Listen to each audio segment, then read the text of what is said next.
Terima kasih Anda masih bersama kami. Bagi Anda yang baru saja bergabung, kami hadirkan kembali 3 berita utama hari ini. Lebih dari 100 kios di Pasar Sadang Serang Kota Bandung hangus terbakar. 2 petugas damkar dan seorang pedagang dilarikan ke rumah sakit. Kesulitan air bersih, warga Kabupaten Sukabumi rela antre hingga malam hari.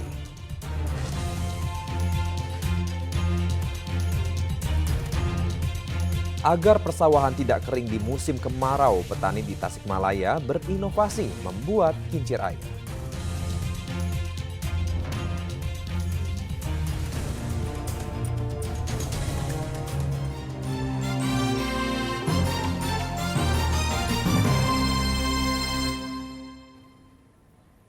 Ratusan warga di Desa Cisande, Kabupaten Sukabumi rela mengantre hingga malam untuk mendapatkan air bersih. Krisis air bersih karena musim kemarau sudah mereka rasakan dalam sebulan terakhir.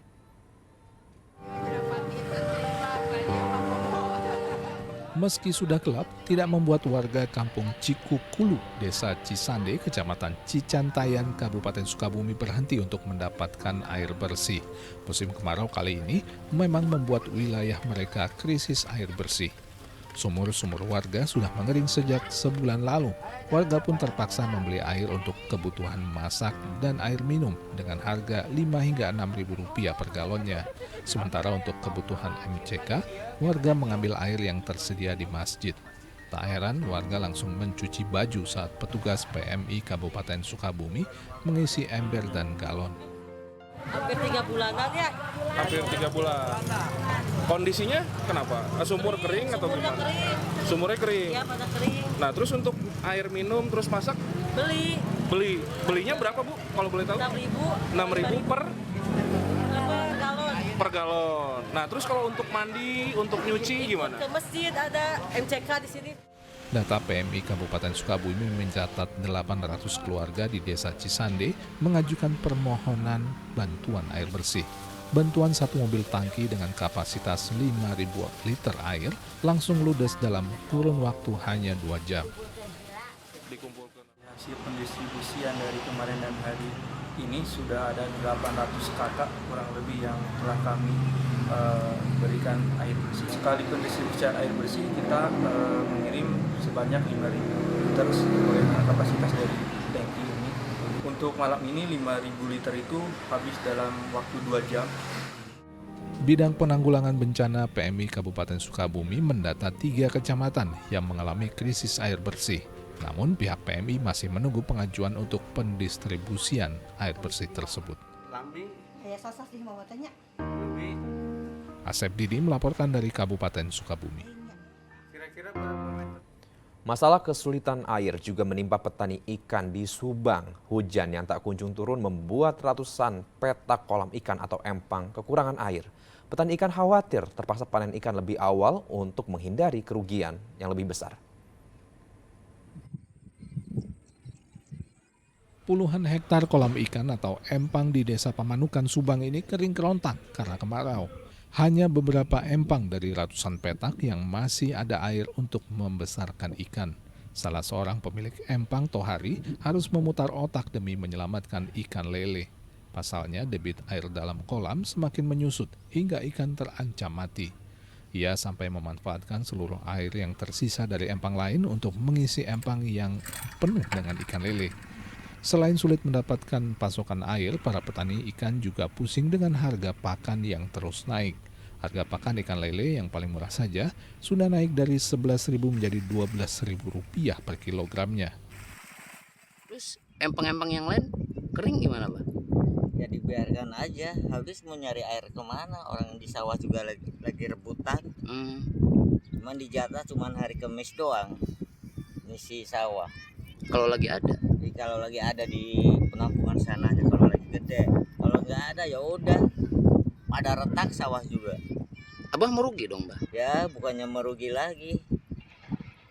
Untuk pur beli berapa sekilo, Pak? Kalau sekilonya sih 12.000 sekilo. Kalau sekarungnya itu sekarang udah 400. Nah kalau panen gimana, Mbah? Kalau lagi kemarau gini? Paling jong itu. Kedua kondisi ini membuat para petani ikan semakin terjepit. Tidak sedikit dari mereka yang merugi, bahkan untuk mengembalikan modal awal saja terbilang sulit. Para petani ikan ini berharap ada perhatian dari pemerintah untuk membantu mengatasi persoalan ini. Zainal Arifin melaporkan dari Subang. Tak hanya petani ikan, para petani padi di Pantura Subang juga tak lagi bisa bertani. Tak berpasrah diri, para petani memilih banting setir dengan menjadi pembuat bata merah. Meski hasilnya tak sebesar bertani, para petani senang selama masih ada pemasukan di musim paceklik ini. Petani di Pantura Pamanukan Subang ini tidak lagi menanam padi. Mereka banting setir membuat bata merah. Tanah liat yang ada diolah dan dicetak menjadi bata. Seluruh bata merah yang sudah dicetak kemudian dijemur dengan memanfaatkan terik matahari. Setelah itu, seluruh bata yang kering akan dibakar. Memilih jalan untuk membuat bata merah jadi pilihan terbaik di tengah musim kemarau dibandingkan terpuruk karena lahan persawahan kering dan tidak bisa ditanami. Sawah kekeringan, kurang air gitu. Jadi Bapak beralih bikin bata. Bikin bata gitu. Dengan siapa di sini Pak bikin? Ya banyak itu teman-teman di sini bikin bata tapi nggak ada kerjaan gitu. Daripada nganggur gitu. Ada yang pesen banyak nggak Pak? Ada sih ya. Untuk satu buah bata merah dijual dengan harga Rp900. Harga ini tidak termasuk ongkos kirim. Hasil penjualan dibagi rata, setiap orangnya disesuaikan banyaknya bata yang dicetak. Pihak desa mencatat dari 300 hektar lebih lahan pertanian yang ada di desa ini, lebih dari separuhnya mengalami kekeringan. Untuk saat ini dari area pesawahan kami di Desa Pamanukan Seberang sekitar 321 hektar, kurang lebih ada 200 hektar itu mengalami kekeringan. Ya, di musim gaduh ini di mana para petani kita mereka beralih profesi ke pengrajin bata merah. Dalam sehari setiap petani bisa mencetak antara 150 hingga 200 bata mentah. Jika sudah terkumpul hingga 12.000 buah, bata mentah siap untuk dibakar dan dijual. Meski penghasilan membuat bata merah relatif kecil, para petani tetap merasa bersyukur karena masih bisa mendapatkan penghasilan selama tidak menanam padi. Zainal Arifin melaporkan dari Subang. Meskipun kondisi kemarau dan banyak sawah kering karena tidak ada air, petani desa Manggung Sari, Kecamatan Raja Polah, Kabupaten Tasikmalaya tidak risau dengan adanya kemarau. Dengan membuat kincir air, persawahan bisa ditanam padi meskipun kondisi kemarau. Saat musim kemarau melanda, tidak semua petani di Kabupaten Tasikmalaya bisa bertanam padi. Bahkan termasuk petani yang lahan sawahnya terhubung dengan saluran irigasi. Sebab saat ini saluran irigasi juga mengalami kekeringan. Jikapun ada airnya, alirannya sangat kecil sehingga tidak memadai untuk mengairi sawah. Lahan persawahan pun kering dan tidak lagi bisa ditanami karena tanahnya sudah retak terbelah akibat tidak ada air, apalagi bagi sawah tanda hujan. Namun kondisi itu tidak berlaku bagi petani di Desa Manggung Sari, Kecamatan Raja Polah. Posisi persawahan yang dekat Sungai Citanduy menguntungkan mereka.